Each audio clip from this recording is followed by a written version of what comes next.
told him I had a plan. I'm gonna do this, this, and that. And I stuck to the plan. I said, I'm gonna see you last. I didn't lie. I just stuck to what I felt in my spirit and what to do, you know, and that's what I did. And now we're here. When you guys... Yeah, I mean, he's getting ironed out regardless. Whether it's, however it comes, however it gets delivered, he's gonna be... I don't know, I just matured and I just don't like him. That's it. I'm gonna go after him, I'm gonna go get him. Simple. Ended unconscious. I'd have stomped on his head. I would have drop kicked him to his head. And then I would have lashed straight into him while he's unconscious. Conor Benn seemingly landed a slap on Ryan Garcia during a tense face-off, and in an instant the boxing world was locked in.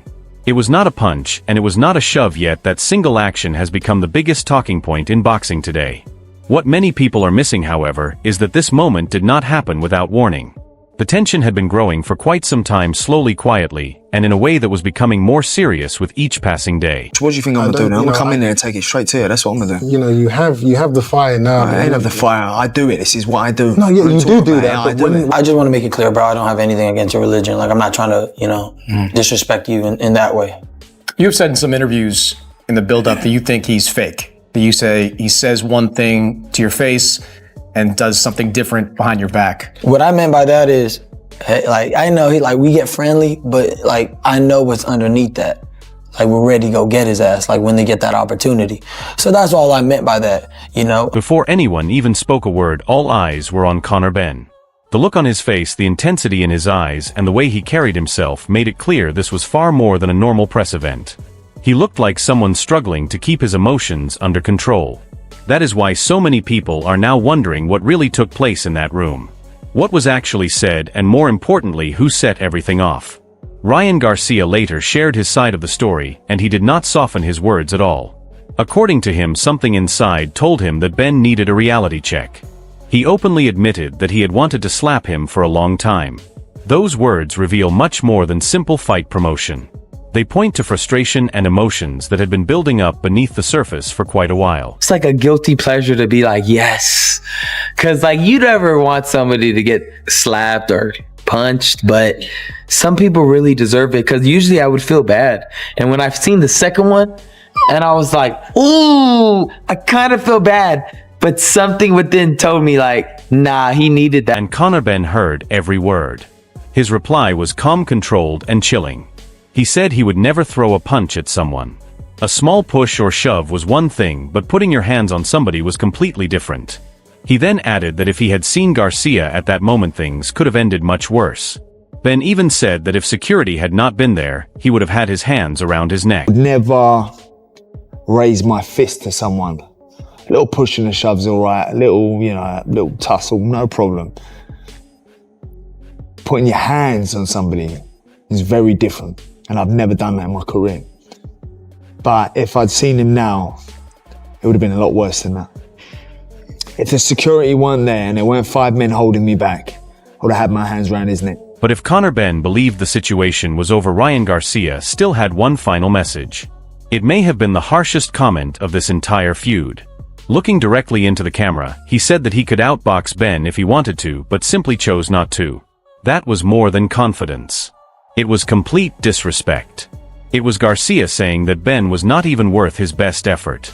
For a fighter like Conor Benn, who has spent years proving he belongs among the top names, there could hardly be a bigger insult than that. I do believe it. I feel like if I wanted to, I could outbox you. Like, if I just move on my bike and beat you, I could beat you like that. Please. I just don't want to do it. Please. It's not fun to me. I'm too young, too fast, too strong, and I'm going in there with a point to prove.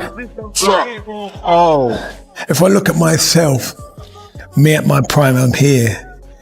The way that Conor trains is absolutely just another level, completely different. I've never seen anybody train like my son, never. The dedication that he's got, the will to win, the motivation, it's all there. Even Eddie Hearn, a man who has witnessed almost everything in boxing, is still trying to understand how far this rivalry has gone. He wants clear answers and honest words from both sides. But in this situation, nobody is speaking with logic, they are speaking with emotion, and that emotion is pure anger. This stopped being just a boxing match a long time ago. Now it is about pride, ego, and personal issues, and those are often the things that create the biggest explosions in sport.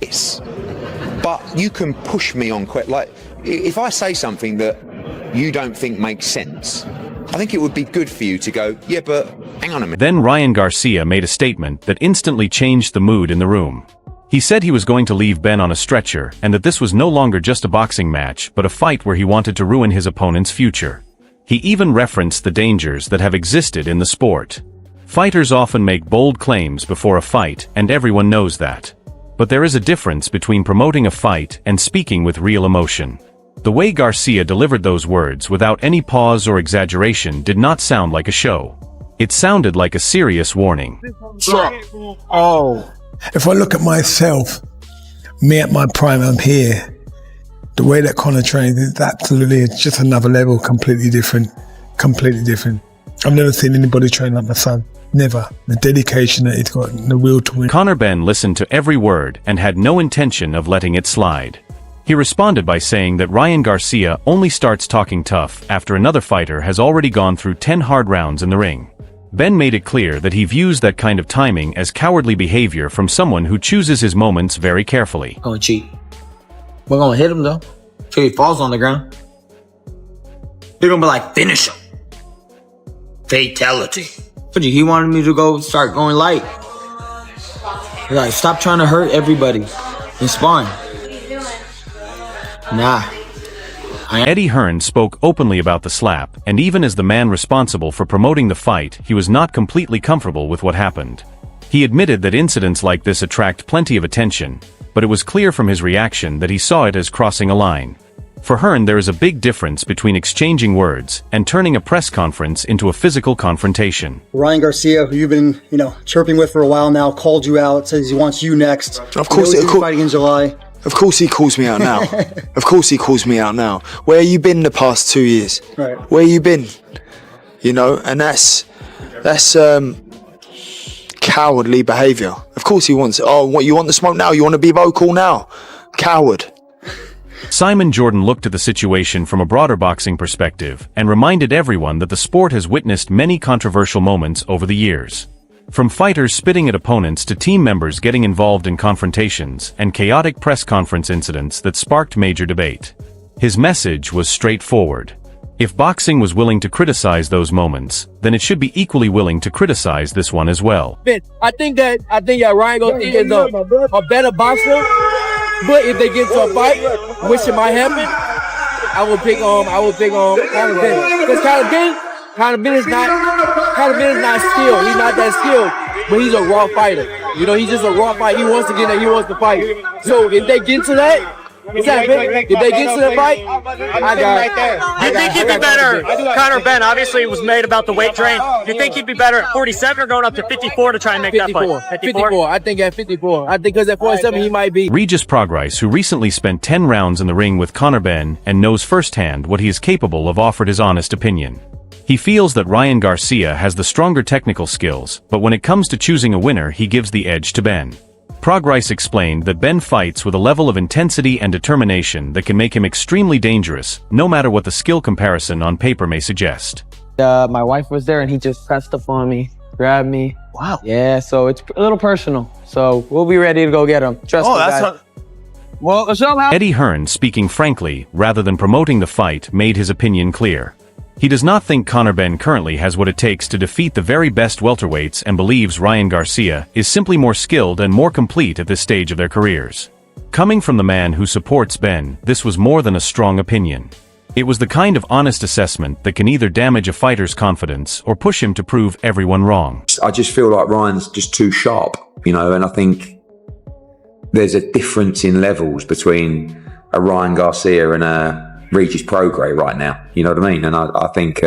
Adrian Broner was asked for his prediction and wasted no time giving an answer. He chose Ryan Garcia without any hesitation and said the decision was simple. In his view, Garcia's natural ability is the biggest difference. Broner spoke with the confidence of someone who has fought at the highest level and understands what separates talented fighters from the truly exceptional ones. Members of the team and stuff like that. I think everybody appreciates how big it would be, but there's a lot of hurdles to overcome in terms of the past. Is there any updates on Israel Madrimov and Akbalia? Obviously, MJ just won the other night. MJ was one of the... Rolly Romero came up with one of the most talked about comments of the entire build-up when he joked that Conor Benn's road to Hall of Fame recognition depends on whoever is good enough to finally stop him. The crowd responded exactly as expected, but behind the joke was a serious message. Many fighters and people within boxing seem to share the same opinion, and the general belief is that Benn enters this fight as the underdog in most gyms and locker rooms across the sport. This shit. The can man's back. The can man is back. Hey, you see, that's the real AB. Anybody can get it. Mexican, American. Well, he's the original. Now there are 20 ABs out there. The football player calls himself AB. No. We talk about AB. When they say AB, it's only AB. The can man. The can man AB. Spencer Oliver highlighted a concern that often gets overlooked amid all the excitement around this fight. Conor Benn has not fought at welterweight for 4 years, and a body does not easily adjust after spending that much time at a different weight. Dropping back down to a division you once dominated is very different from remaining there consistently. Oliver's concern is that Benn's body may not respond the way he hopes on fight night, despite all his determination and desire. The chance is there for him, but the physical challenges in front of him are just as real. Conor Benn is a future Hall of Famer. Why is that?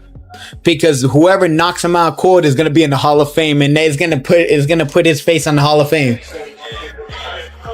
So you see him like a dead man walking, so to speak, I guess?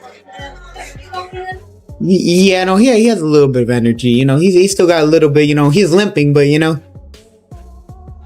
You know, he straight away, called out Ryan Garcia. Ryan's been calling him out. It seems like that's the one that's at least they're both talking about it. I don't know. What are your thoughts on that?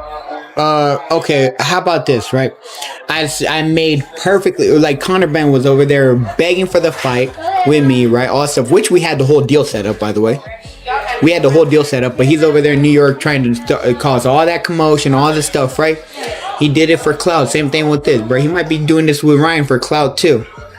Like I said, they're over there trying to make all this stuff right. I don't do that fake beef, and that's the thing. That's why it's like, bro, it throws me off, man. And then you go do all that fake beef, and then you want to go come over here and try to, you act like you're a big tough guy, and then go run off and not fight.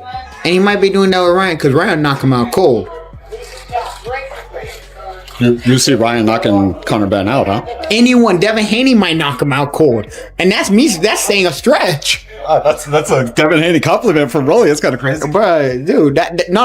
It's not even a compliment. It just shows how bad Conor Benn actually is. Carl Froch gave his opinion with complete honesty and held nothing back.